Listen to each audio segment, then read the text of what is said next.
Assalamualaikum, salam sejahtera. Ini Awani Sarawak. Anda bersama saya Syaf Syukri. Kita saksikan dahulu antara paparan utama malam ini. Sarawak catat 2 kematian akibat COVID-19.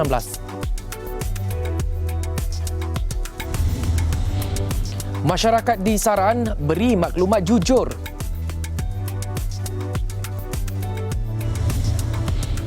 Bazar Ramadan dan Bazar Gawai Dayak dibatalkan.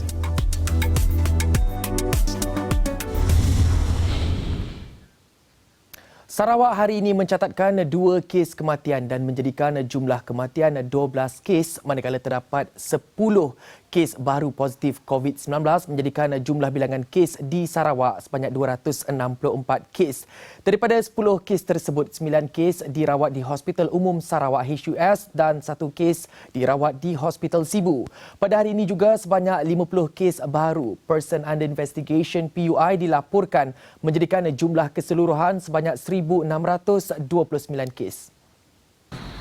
Sarawak hari ini mencatatkan 2 kes kematian dan menjadikan jumlah kematian sehingga kini di Sarawak 12 kes. Kematian ini adalah dari Hospital Umum Kuching Sarawak. Mangsa kematian yang ke-11 merupakan seorang lelaki berumur 72 tahun dari Taman Sebah Hyde, Kuching. Beliau telah dikesan positif COVID-19 pada 28 hari bulan Mac yang lepas. Beliau telah dimasukkan ke ward Hospital Umum Sarawak dan meninggal dunia pada 4 hari bulan April jam 1.37 petang, iaitu semalam. Mangsa kematian yang ke-12 merupakan seorang lelaki berumur 53 tahun daripada Batu Kawah, Kuching. Kes telah mendapat rawatan di Hospital Umum Sarawak pada 31 hari bulan Mac dan disahkan positif COVID-19 pada 2 hari bulan April. Kes telah meninggal dunia pada 5 hari bulan April, iaitu pagi tadi pada hari ini pada jam 12.39 pagi.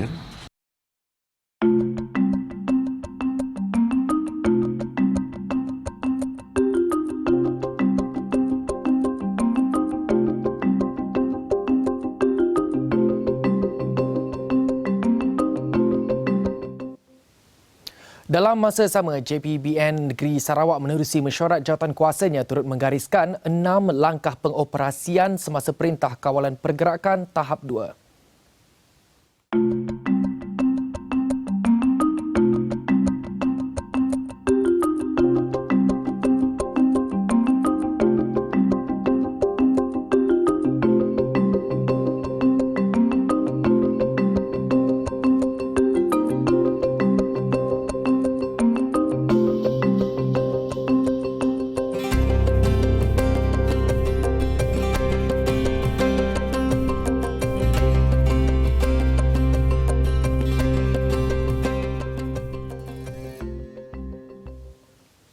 Dan bagi memastikan kawasan zon hijau bebas dari penularan COVID-19, pergerakan di kawasan berkenaan akan terus dikawal.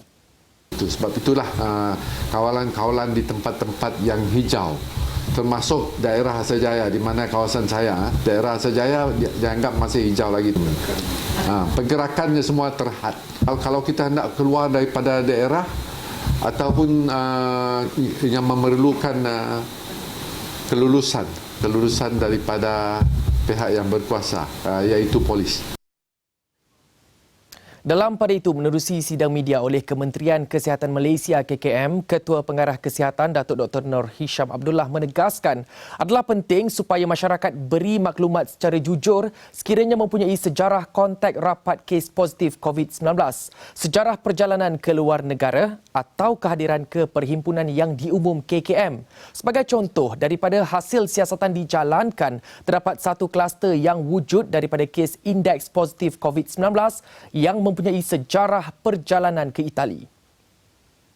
Setakat ini, daripada kluster tersebut, 37 orang telah disahkan positif COVID-19 di mana terdapat 5 kes kematian serta 1 kes kritikal yang memerlukan bantuan pernafasan yang sedang dirawat di unit rawatan rapi ICU. Bukan, ini dia pelancong, dia pergi ke Itali. Jadi balik dia menjangkiti seorang demi seorang ketiga generasi dan menjangkiti satu keluarga. Dan ada kes yang pertama tu yang di-discharge pada ward. Walaupun dia positif tetapi menggunakan serologi protein negatif. Jadi bila negatif kita discharge pesakit tu, discharge ke rumah, balik rumah dan dijangkiti satu keluarga. Dan itulah yang kita nampak, satu kes saja dia boleh menjangkiti sampai 37 orang dan ini menyebabkan kematian. Jadi adalah penting untuk kita untuk memberi maklumat kepada kementerian ataupun kepada healthcare workers yang berdepan dengan pesakit tersebut. Ketua Menteri Sarawak Datuk Patinggi Abang Johari Tun Openg tegaskan kebajikan rakyat Sarawak di kawasan pedalaman sentiasa diutamakan. Lebih-lebih lagi dalam tempoh Perintah Kawalan Pergerakan PKP. Dengan bantuan pihak Angkatan Tentera Malaysia ATM, operasi penghantaran bekalan makanan mula diagihkan. Hari ini kita memulakan untuk menghantar barangan keperluan di kawasan-kawasan pendalaman. Hari ini kita hantar di Bario dan juga di kawasan-kawasan Laut Ustan di Baram, Lawas, Kapit. Kita ada 13 lokasi yang harus kita hantarkan daripada Miri. Dan juga kalau di kawasan di Tulu, kita ada 2 lokasi juga yang remote area. Dan di kawasan Sibu pula ni masuk Kapit, kita ada 3 lokasi. Dan di Limbang juga ada 3 lokasi. Jelas Abang Jo, walau bagaimanapun tempoh masa operasi ini juga bergantung kepada keadaan cuaca dan kelengkapan logistik yang telah diperuntukkan. Dan jadual penghantaran barang makanan ini subject to weather akan mengambil masa di antara 3 hingga 8 hari. Dan saya rasa hari ini mereka telah mula menghantarkan di Bario. Beliau berkata demikian dalam sidang media selepas pelancaran bantuan bekalan makanan Sarawak di Miri pada Ahad. Sementara itu, penganjuran Bazar Ramadan dan Bazar Gawai Dayak tahun ini dibatalkan. Keputusan dicapai berdasarkan situasi semasa penularan COVID-19 dan ini bagi pastikan keselamatan rakyat terus terjamin. Kerajaan negeri mengambil keputusan tidak membenarkan Bazar Ramadan. Kita tidak ada Bazar Ramadan tahun ini. Begitu juga dengan Bazar Gawai. Kerana Ramadan dengan Gawai dekat berdekatan. Memandangkan kepada penyakit COVID-19 ini. Dan kita tak mahu ia menjejaskan masyarakat pada keseluruhannya. Kerana ini tahun ini tak payahlah.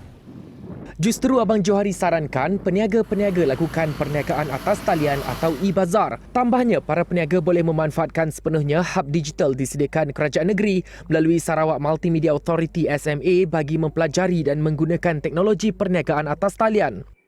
Tapi saya anjurkan untuk kita substitute Bazar Ramadan. Mungkin kita ada e-Bazar Ramadan. Kerana saya telah ada menggalakkan penggunaan teknologi. Di Miri ini kita ada satu tempat tegas di mana mereka boleh belajar mengenai dengan penggunaan teknologi online sale, dan di mana kita boleh menghantarkan barangan yang dipesan oleh para pembeli. Antara lain ujarnya penggunaan aplikasi Sarawak Pay atau mana-mana aplikasi pembayaran digital perlu dimaksimumkan agar transaksi fizikal dapat dikurangkan sekaligus putuskan rantaian COVID-19. Bagi kami setuju dengan pembatalan Bazar Ramadan tahun tu untuk mengelakkan orang ramai berkumpul dan mengelakkan penyakit COVID-19 semakin merebak. Walaupun Bazar Ramadan tradisi kita setiap tahun, tidak bermaknanya kita dapat berkorban untuk sementara waktu untuk menghapuskan COVID-19 tu dengan segera dan cepat. Sebab mungkin tangga memang si jauh lah tarikh kita nak puasa. Dalam berita pun sidak ada. Kemungkinan di negara kita tu, Malaysia tu, mungkin memuncak pertengahan April lah kes ya. Jadi untuk kita habiskan rangkaian COVID tu memang patutlah dibatalkan bazar ya. Walaupun cik best tapi kena terima lah. So kelak mun buka ke bazar kelak, adalah kluster baru, kluster bazar. Jadi makin panjang cerita. Bagi penduduk dan peniaga luar bandar, pembatalan Bazar Ramadan dan Bazar Gawai Dayak tidak mematahkan semangat untuk mempelbagaikan kaedah pemasaran produk mereka. Para peniaga boleh menggunakan kaedah jualan atas talian ataupun menggunakan aplikasi seperti Facebook, WhatsApp dan macam-macam aplikasi yang sekarang ni lah. Kalau tak ada rangkaian internet pun mungkin boleh menggunakan setidak-tidaknya kaedah cash on delivery ataupun COD di mana jual kepada rakan-rakan terdekat ataupun jiran-jiran yang terdekat dalam kawasan kampung yang sama. Saya rasa dengan kaedah ini dia mungkin boleh lebih selamatlah. Kami akan memikirkan alternatif lain untuk memasarkan produk kami, itu secara online. Bagi kami itu boleh mengelakkan kesesakan di tempat berjual. Produk lebih terjamin kebersihan dan kualitinya. Selain daripada itu boleh dijadikan sebagai perniagaan jangka panjang. Sumbangan bantuan dalam tempoh PKP Zon Sarike hari ini diteruskan ke beberapa buah kampung dan rumah panjang di Kuala Rejang, Sarike. Bantuan disampaikan Datuk Seri Haji Abang Adita Jaya Alwi berupa barang keperluan asas melibatkan kira-kira 514 penerima. Penerima terdiri daripada golongan asnaf, anak yatim, ibu tunggal, warga emas dan orang kurang upaya. Bagi menguruskan bantuan, setiap petugas yang menghantar bantuan dibahagikan mengikut zon dan diperiksa tahap kesihatan mereka terlebih dahulu. Pengagihan bantuan keperluan asas ini akan diteruskan lagi ke Dun Semop yang melibatkan kawasan Pulau Bruit, Penipah, Bertanak, Paloh dan Kedang.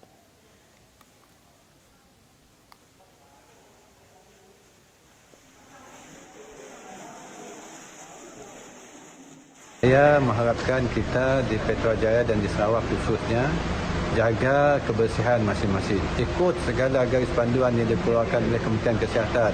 Cuci tangan selalu, mandi selalu. Tiap kali kita keluar, terpaksa keluar, beli barang makan, beli barang keperluan dan sebagainya, balik, mandi, cuci tangan, baru kita berhubung dengan keluarga kita.